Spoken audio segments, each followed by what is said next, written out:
Cuando el mundo se cayó a pedazos, yo todavía creía que podía salvar almas. Ahora solo intento salvar la mía. Me llamo Padre Tomás Ramírez, y hasta hace un día pensaba que mi misión era guiar a los demás hacia la luz. Hoy, apenas puedo encontrarla en medio de tanta oscuridad. Soy sacerdote de una pequeña iglesia en el barrio de San Gabriel, al oeste de Ciudad Nueva Esperanza.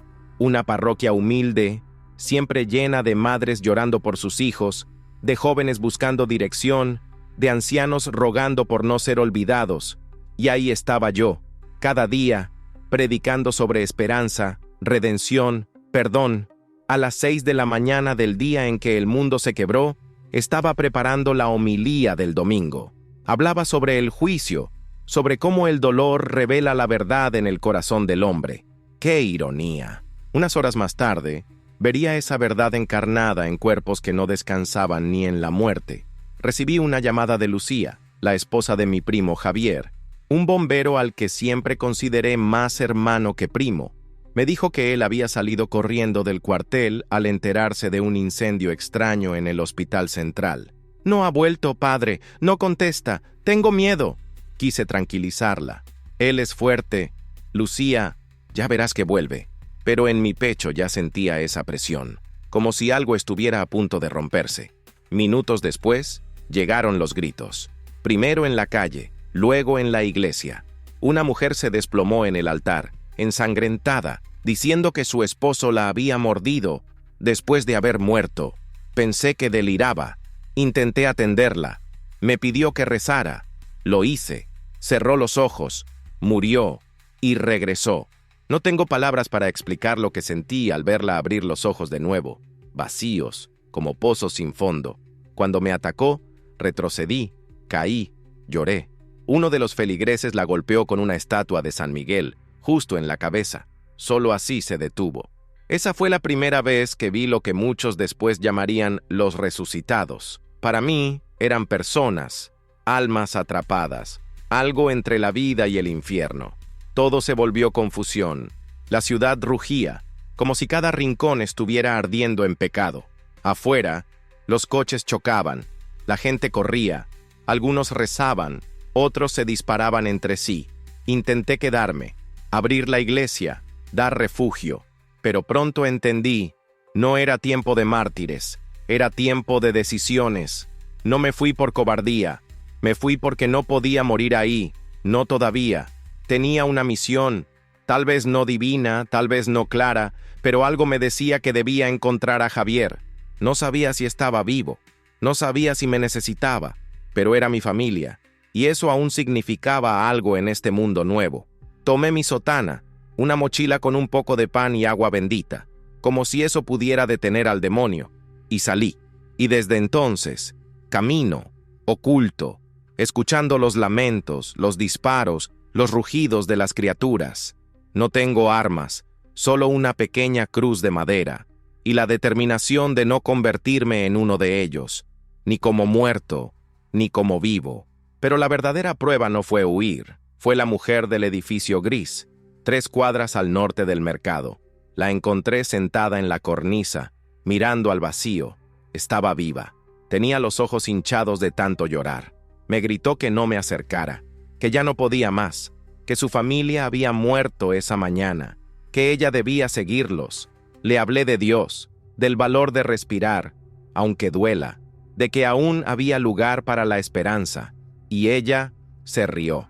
Dios se fue, y si aún está, no me quiere, saltó, pero no murió. Quedó allí, destrozada, aún viva, pidiéndome entre sollozos que la ayudara a terminar, y yo lo hice. No fue por compasión, fue porque ya no soportaba verla sufrir, ni a ella, ni a mí mismo. Esa noche recé, no por su alma, sino por la mía, porque esa fue la primera vez que crucé una línea, y en este nuevo mundo, las líneas desaparecen tan rápido como las personas. Soy el padre Tomás Ramírez, y sigo caminando, buscando a mi primo, o buscando perdón. Desperté antes que sonara el reloj. El aire olía a humedad y a incienso viejo. Siempre dejo una vela encendida en la capilla, como símbolo de presencia divina, pero esa mañana estaba apagada. No sé si fue el viento, o un mal presagio. Preparé café como cada día.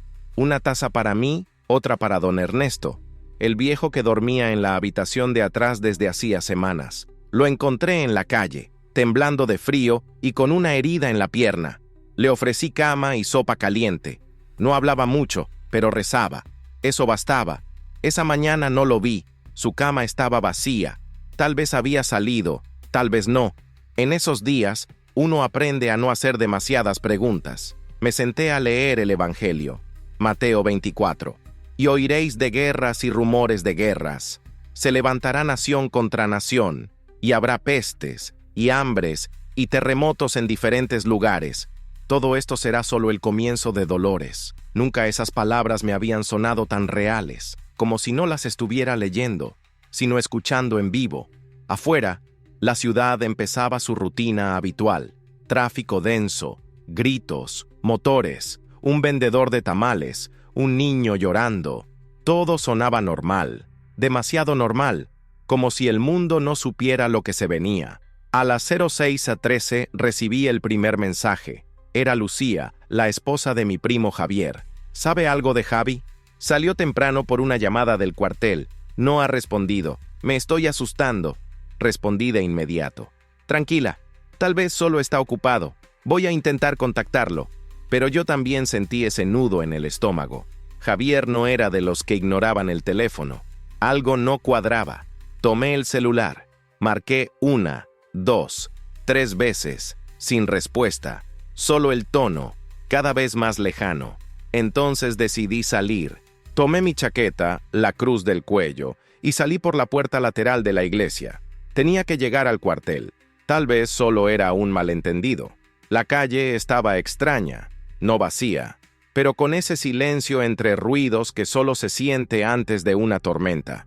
Un joven corría sin camisa. Un hombre gritaba desde un balcón. En la esquina, una mujer discutía con un policía. Vi un par de ambulancias pasando a toda velocidad, sin sirena. Algo pasaba. A las 06:45 llegué frente al mercado central. Ahí vi algo que me sacó el alma del cuerpo. Un niño parado junto al cuerpo de su madre. Ella estaba tendida en la vereda, inmóvil. Él la sacudía. «¡Mamá, mamá, despierta!», gritaba. Un hombre intentó acercarse, y entonces la mujer se levantó. Sus movimientos eran erráticos, como si las articulaciones no funcionaran del todo. Los ojos vacíos, y la piel pálida, casi gris. Se lanzó sobre el hombre. Lo mordió. Sin dudar, grité. Me paralicé. La gente empezó a correr. Un coche chocó contra un puesto de fruta. El niño lloraba. Yo no podía moverme. No supe qué hacer. Hasta que alguien me tomó del brazo. Era una joven, una enfermera por el uniforme. «¡Padre, corra!», me gritó. No lo pensé. Corrí con ella. Doblamos por un callejón, entre basuras y grafiti. El sonido de los gritos nos perseguía. Llegamos a una puerta metálica. Entramos. Estábamos en una antigua lavandería. Adentro había otras 3 personas. Un hombre mayor con una herida en el brazo, una mujer embarazada y una adolescente. Todos en shock. «¿Qué está pasando?», pregunté tratando de recuperar el aliento. La enfermera me miró con ojos desorbitados. «No lo sé, padre. Algo raro. La gente se muere.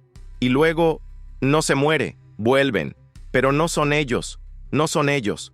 El silencio fue espeso. Me acerqué al hombre herido. «¿Le mordieron?», asintió. Temblaba. Rezaba en voz baja. «Santa María, Madre de Dios, ruega por nosotros». La adolescente se acercó a mí. «Padre, ¿esto es el fin del mundo?».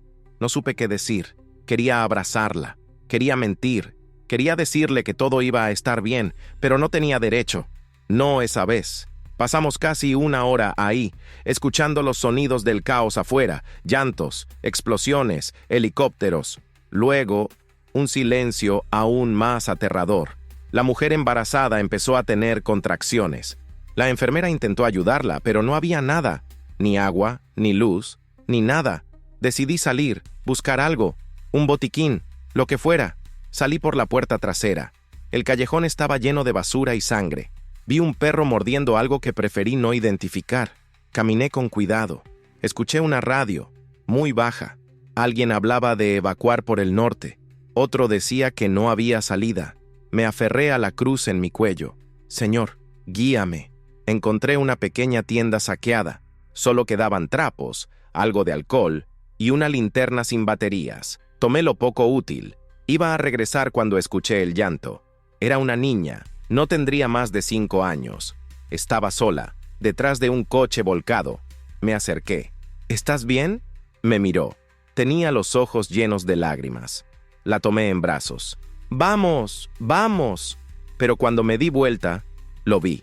Un hombre caminaba hacia nosotros. No parecía infectado.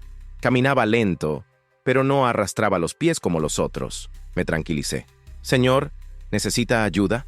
Él levantó la vista, y sus ojos estaban vacíos. Corrió hacia mí. Yo grité. Tropecé. La niña gritó. Pero algo pasó. Una bala.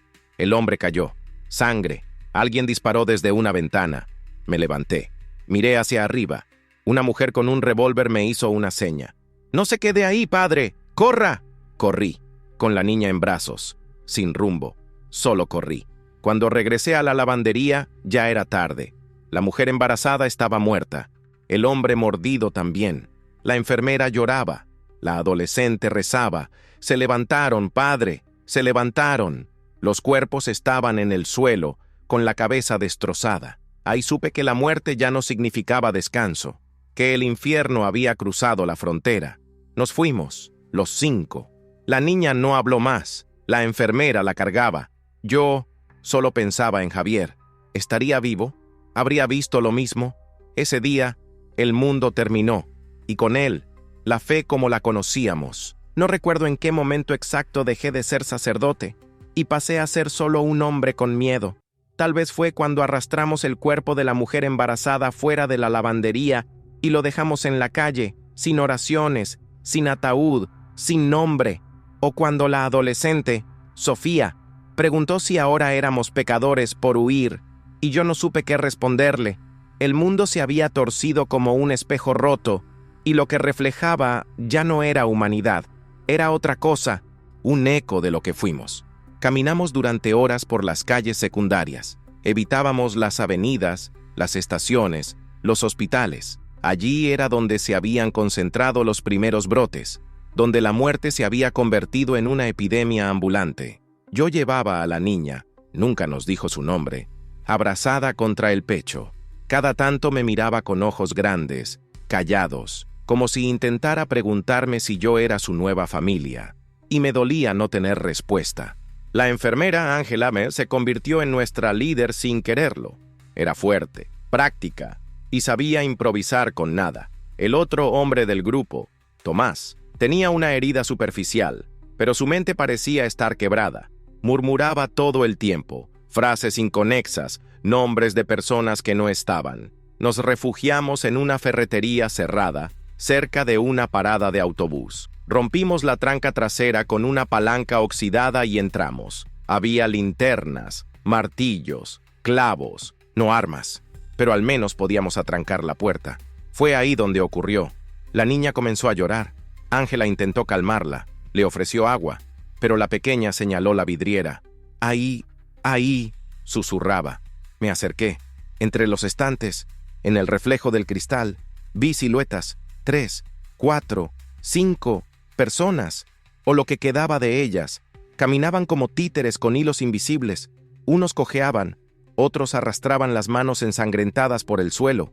Uno tenía el cuello torcido de forma antinatural. No nos habían visto. Aún retrocedí. «No hagan ruido».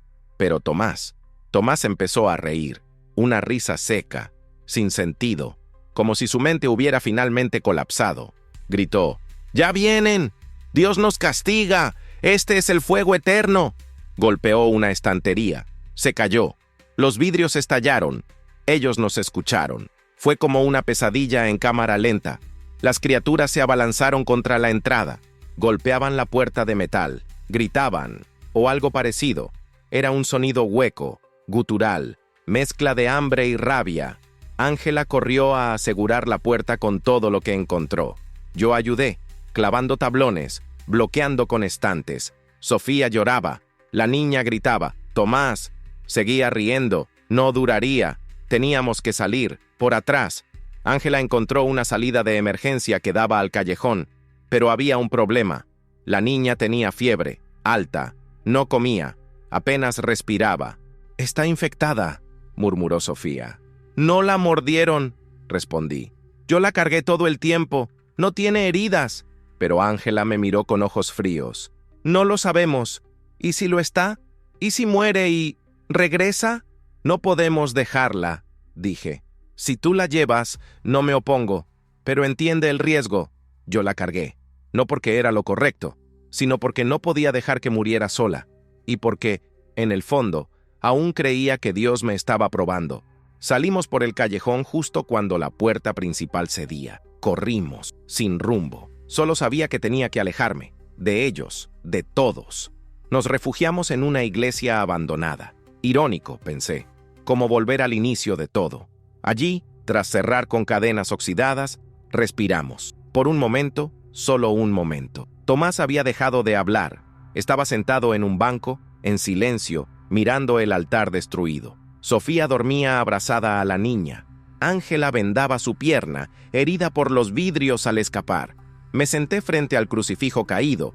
Tenía el rostro roto, Jesús sin ojos. Y por primera vez en mi vida, le hablé sin rezar. «¿Qué quieres de mí?» Silencio.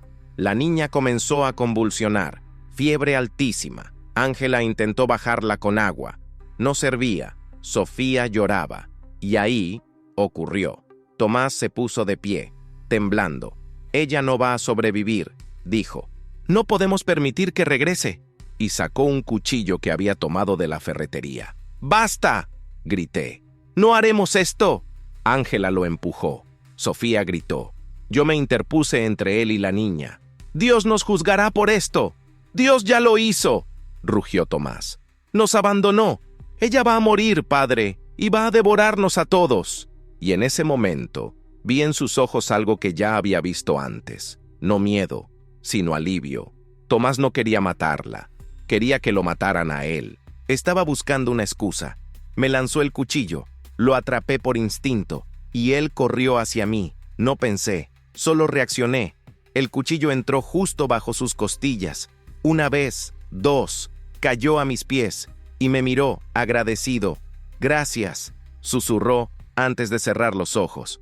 Todos quedaron en silencio. Yo también había matado a alguien vivo, no por odio, no por defensa, por compasión, pero no hubo redención, ni paz, solo, vacío. Esa noche no dormimos. Cuando el sol salió, ya no éramos los mismos. Decidimos separarnos. Ángela seguiría hacia el norte, buscando el rumor de Fort Mathis. Sofía quería encontrar a su hermano, al otro lado del río. Yo tenía otro destino. Había escuchado, por una radio vieja, que en el sector Alfa 6 se habían visto sobrevivientes. Uno de ellos, un bombero, mi primo. Tal vez era él, tal vez no. Pero tenía que saberlo.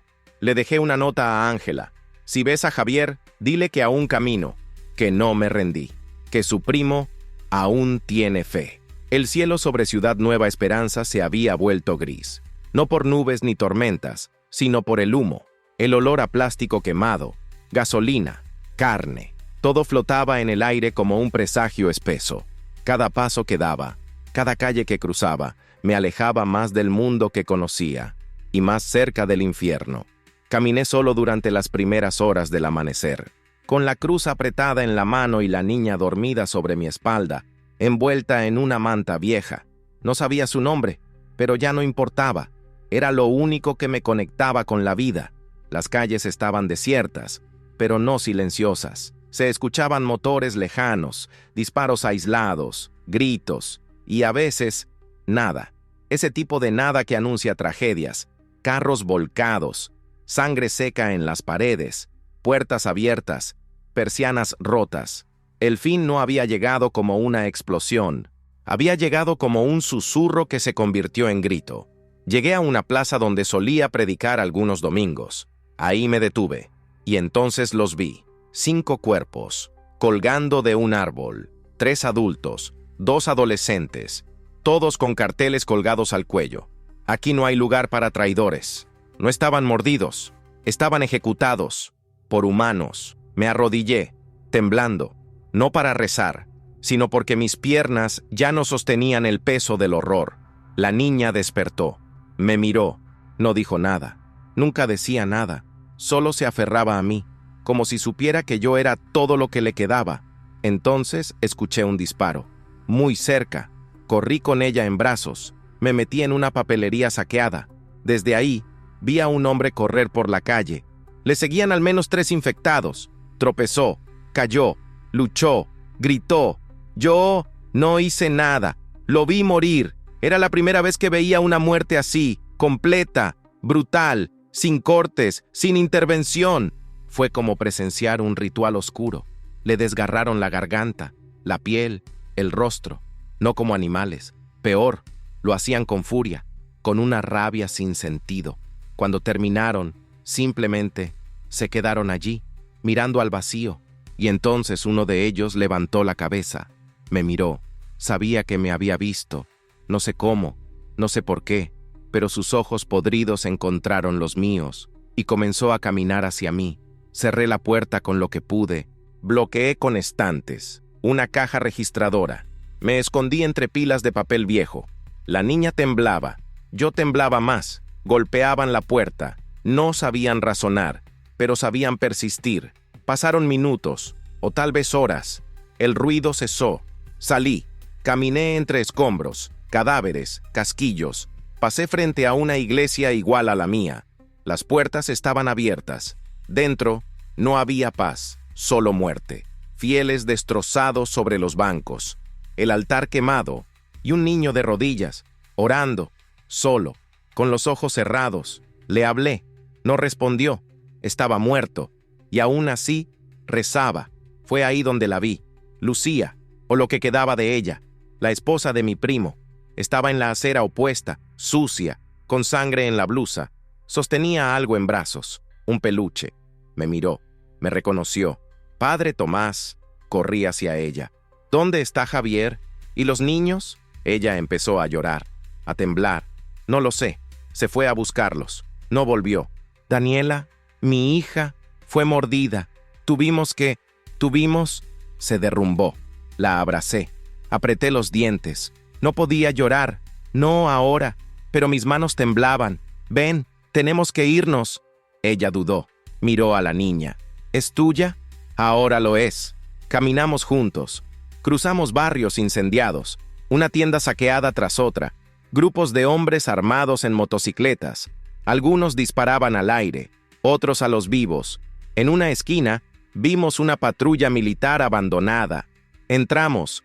Solo había un cuerpo, uniformado. Su rostro estaba desfigurado, pero su arma seguía ahí, una escopeta. Lucía la tomó. Ya no soy la misma mujer, padre. Asentí. Ninguno de nosotros lo era. A medida que avanzábamos, empezamos a notar algo extraño. Muchos cuerpos, sin marcas de mordidas, solo balas en la cabeza. No los mataron los infectados, los mataron otros humanos, tal vez para evitar que volvieran, tal vez para no correr riesgos.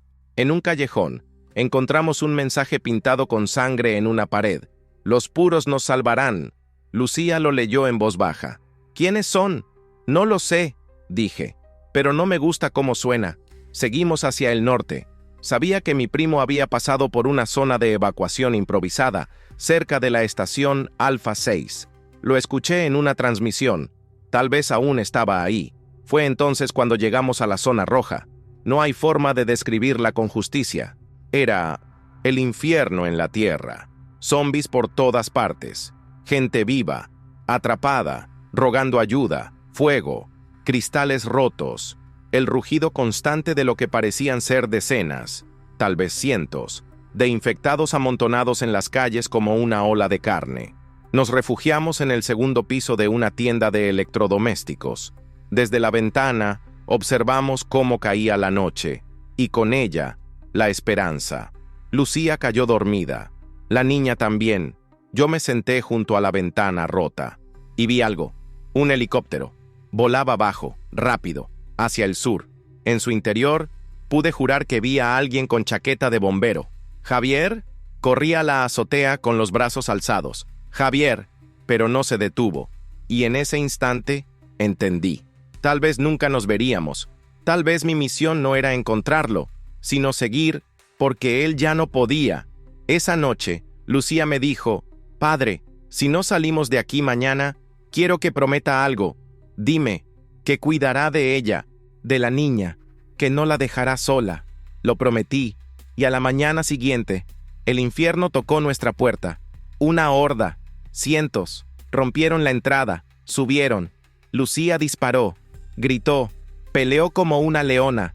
Yo tomé a la niña, corrí, y entonces la vi quedarse atrás. No pidió ayuda, solo me miró y disparó. Su última bala, su último acto de amor. Corrí sin mirar atrás, y nunca escuché otro disparo. Después de la muerte de Lucía, todo cambió dentro de mí. No fue solo la pérdida, ni el horror de ver cómo se extinguía una vida noble y fuerte. Fue la culpa, porque en algún rincón de mi alma pensé, no debí haberla traído. Caminé durante horas con la niña en brazos. Pasamos por calles vacías, llenas de fantasmas que no eran del todo muertos ni del todo olvidados. Cada sombra me parecía un enemigo, cada silencio, una trampa. Aprendí a moverme sin hacer ruido, a respirar despacio, a escuchar con más fe que oído. Llegamos a un conjunto habitacional cerca del Parque La Reforma. Edificios viejos, grises, con muros marcados por balas. No esperaba encontrar a nadie, solo buscaba techo. Pero al entrar, descubrí algo que me sacudió. Había gente viva, un grupo. Se hacían llamar La Columna, una comunidad improvisada de unas 30 personas. No eran militares ni religiosos, solo gente común. Médicos, mecánicos, una profesora de historia, 2 hermanos que antes trabajaban como vigilantes de seguridad y una líder, Reina. Ella no parecía tener más de 40 años, pelo corto, mirada firme.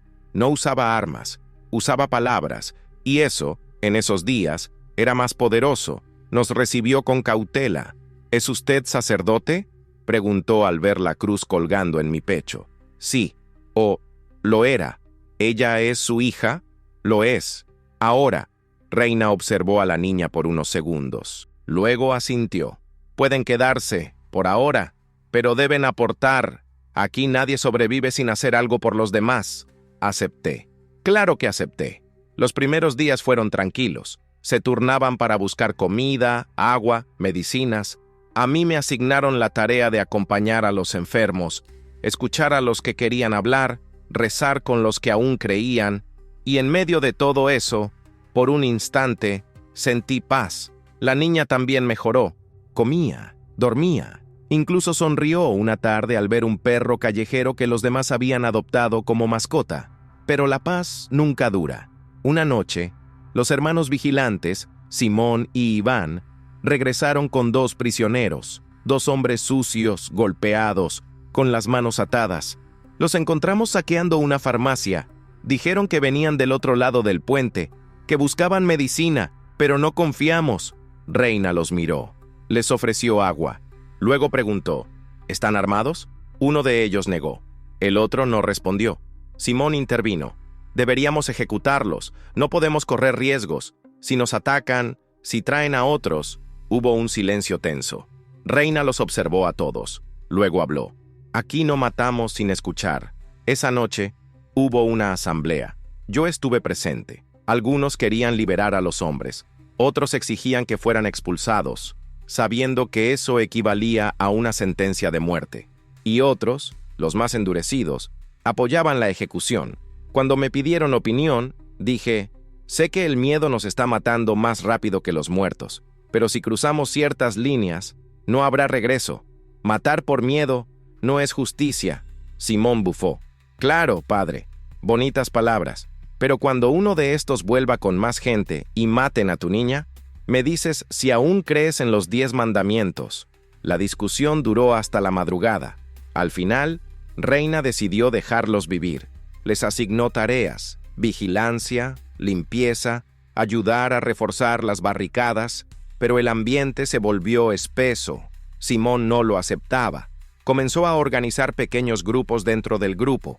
Desconfiaba de todos, incluso de mí. Una mañana fui a dejar pan a una anciana enferma. Al regresar, noté que habían pintado una cruz invertida en la puerta donde dormíamos la niña y yo. No dije nada, pero entendí. El siguiente golpe llegó 2 días después. Uno de los prisioneros apareció muerto, degollado. Alguien lo había hecho mientras dormía. Reina reunió a todos. Esto no fue defensa, fue asesinato. Simón no estaba.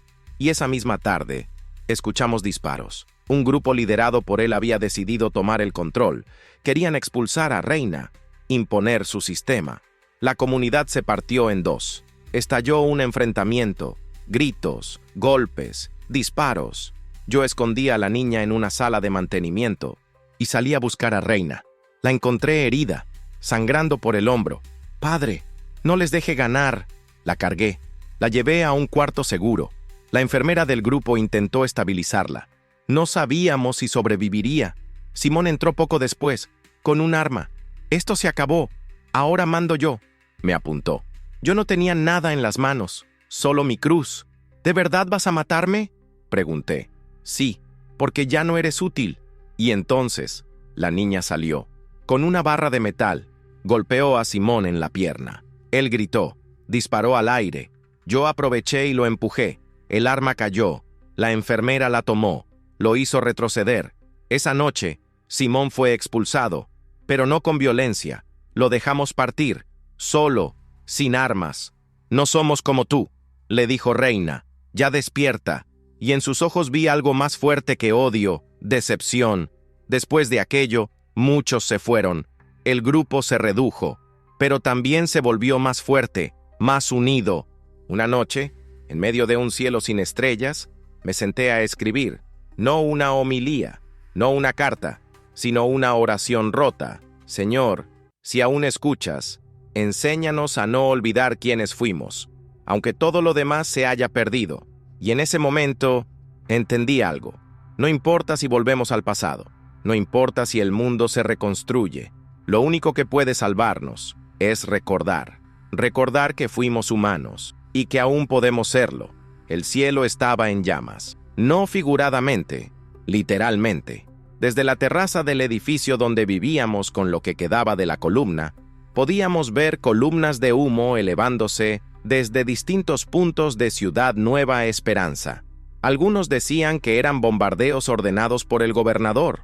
Otros aseguraban que eran incendios provocados por los mismos sobrevivientes, intentando borrar los focos de infección. Yo no sabía a quién creer, pero sí sabía algo. El fin aún no había terminado. Los víveres escaseaban. El agua estaba contaminada. Y la niña, mi niña, había comenzado a toser. Una tos seca, constante, como un reloj sin cuerda. No era infección, lo sabía, pero no podíamos seguir ahí. Ese edificio era una tumba vertical. Fue entonces que escuchamos la transmisión. Una frecuencia vieja, rasgada por estática, desde un radio que nadie usaba hacía días. La voz era de una mujer. «Aquí, Estación Lima, Sector Delta, está despejado. Sobrevivientes bienvenidos. Repetimos, tenemos espacio, comida, refugio. Formatis ya no responde. Si escuchan esto, vengan al norte». No sabía si era real, pero no teníamos otra opción. Reina, aún convaleciente, decidió quedarse. No podía moverse sin ayuda. Me tomó la mano y me dijo, «Llévala, protégela, y si logras llegar, reza por los que no pudieron». Lloré en silencio. Luego preparé una mochila, comida enlatada, una manta, la cruz de mi cuello y la niña, con sus ojos de noche y sus manos aferradas a las mías. Partimos al amanecer. Éramos 5, yo, la niña, Ángela, la enfermera, Sofía, que ahora se movía con la fuerza de quien ha enterrado todo, y un chico nuevo, Mateo, que decía haber escapado de un convoy militar masacrado en la línea. El camino era largo, el destino, el norte. A las pocas horas de caminar, encontramos los restos de un autobús escolar. Dentro, una decena de cuerpos, algunos pequeños. No los miré, no podía. La niña se aferró a mi brazo. No hizo preguntas, solo respiró hondo y siguió caminando. Cruzamos avenidas donde antes hubo tiendas, parques, vida. Ahora había barricadas quemadas, autos volcados, carteles con mensajes desesperados. No entres, ya somos monstruos. Salvémonos de nosotros. Perdónanos, Señor. En una estación de metro, decidimos descansar. Era oscuro, pero fresco, sin muertos a la vista. Sofía encontró una lata de frijoles. La abrimos con una piedra. Compartimos en silencio. Fue entonces cuando escuchamos los pasos.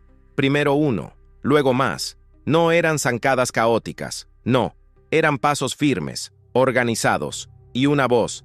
¡Manos arriba! ¡Salgan lento! Nos rodearon en segundos. No eran militares, tampoco saqueadores. Eran hombres con uniformes viejos, insignias arrancadas, armas improvisadas. Llevaban brazaletes con una cruz roja invertida. Los puros. Uno de ellos se acercó. Tenía la cara pintada de blanco, ojos inyectados, una cicatriz que cruzaba su frente. Todos infectados, todos culpables. Solo los puros verán la nueva tierra. Intenté hablar. No estamos infectados. Hay una niña. Solo buscamos refugio. Me escupió en los pies.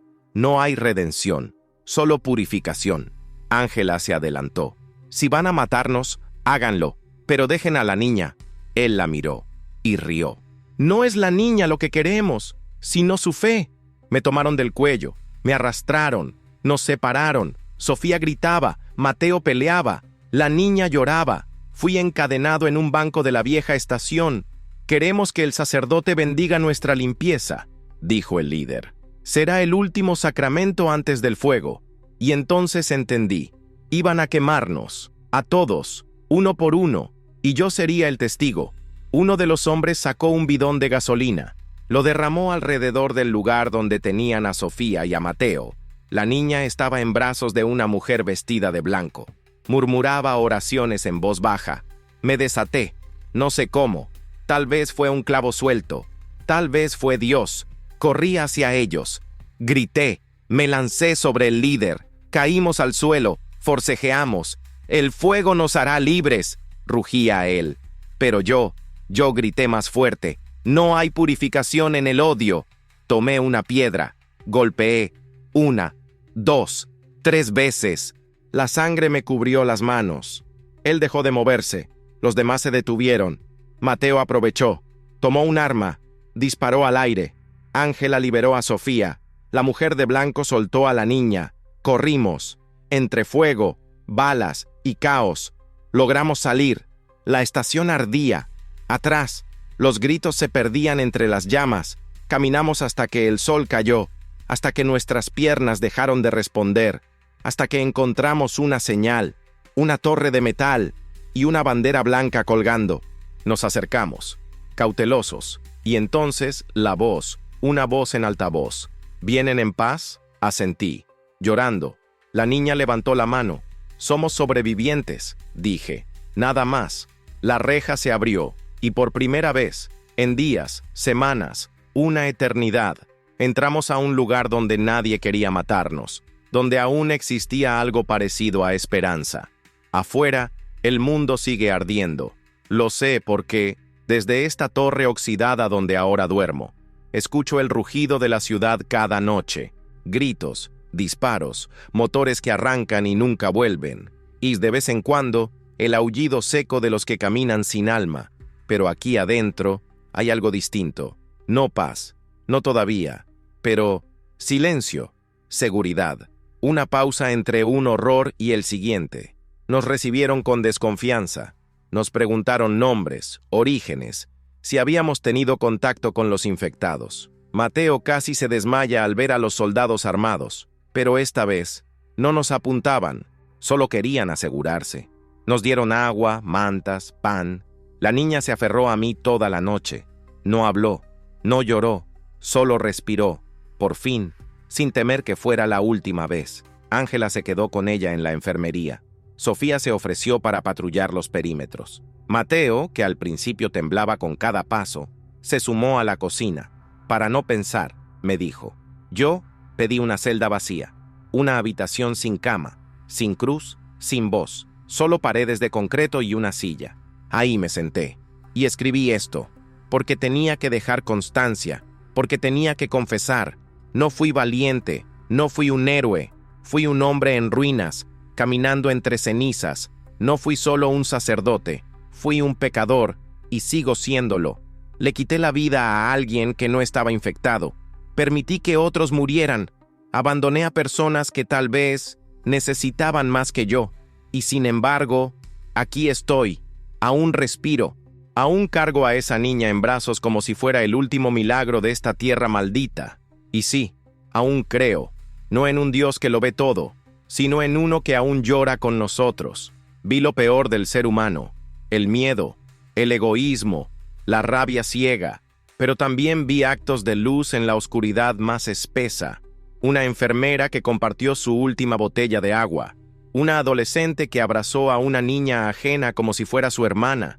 Una mujer herida que eligió quedarse atrás para que los demás vivieran.